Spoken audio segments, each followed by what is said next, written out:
Hello, I'm Laura, the Library Lady, and welcome to today's episode.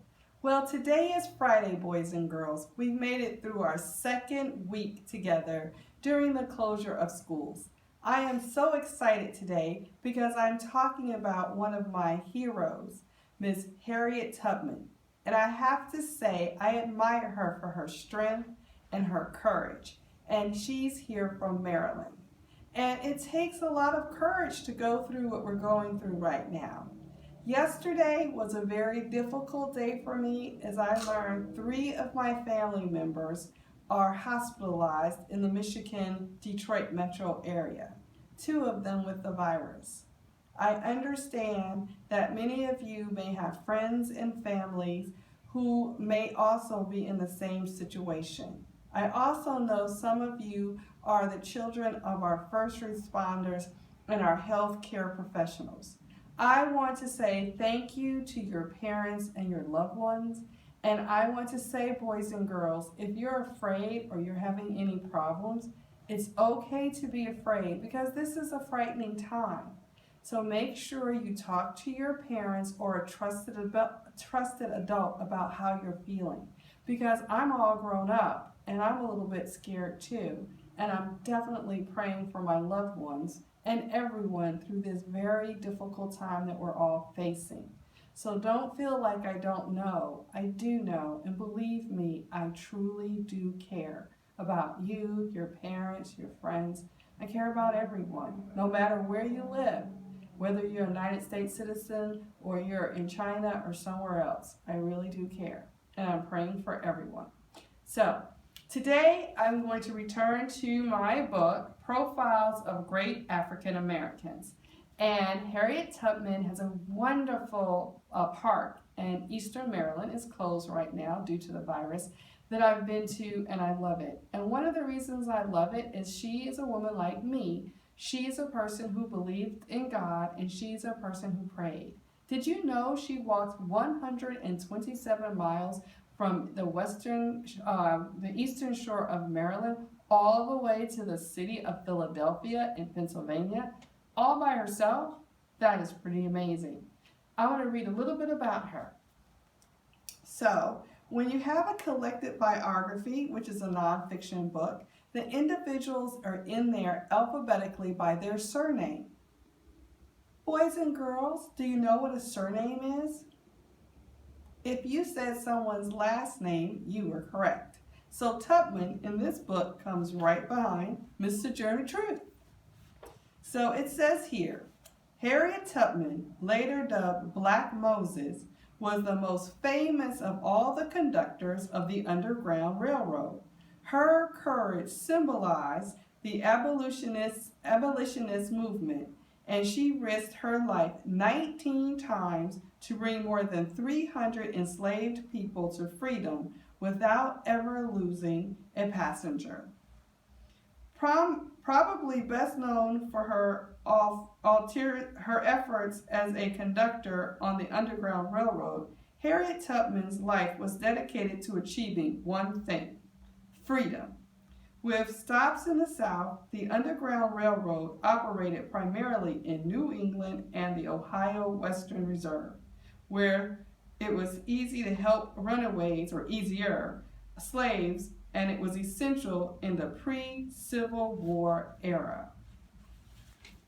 Tubman was also the first and possibly the last woman to lead U.S. Army troops into battle. Working in South Carolina and other states, Tubman organized slaves' intelligence networks behind enemy lines and led scouting raids. A graphic account of the battle she led appeared in the Boston Commonwealth on July 10, 1863. Boys and girls, that's a newspaper. Remember how we've talked about newspapers and how important they are? In glowing language, the article noted how Colonel Montgomery and his gallant band of 150 black soldiers, under Tubman's guidance, dashed into the enemy's country. They destroyed millions of dollars worth of commissary stores, cotton, and all kind of things. and struck terror into the heart of the rebellion. Of the rebellion of the South, and brought off near 800 slaves and thousands of dollars worth of property without losing a man or even receiving a scratch. That's pretty amazing. Despite working for 4 years off and on in the service of the Union Army as a nurse, a spy, and a scout, Tubman was never duly rewarded after the war. Yet she was never bitter. She was a true humanitarian, a big-souled, God-intoxicated, heroic black woman. Tubman's mission was saving others. She spent the last 2 decades of her life, however, in virtual poverty. She was a woman with a mission. That mission guided her to freedom and back into slave states where she brilliantly planned and executed escapes for hundreds of slaves. At great personal risk, Tubman led many to freedom with an operation that she funded primarily by her work as a domestic. In doing so, Tubman inspired peers and future generations of African American women to continue the long-standing tradition of self-help and self-improvement prevalent in the black community. So it says here that there's more about her, but I'll stop there.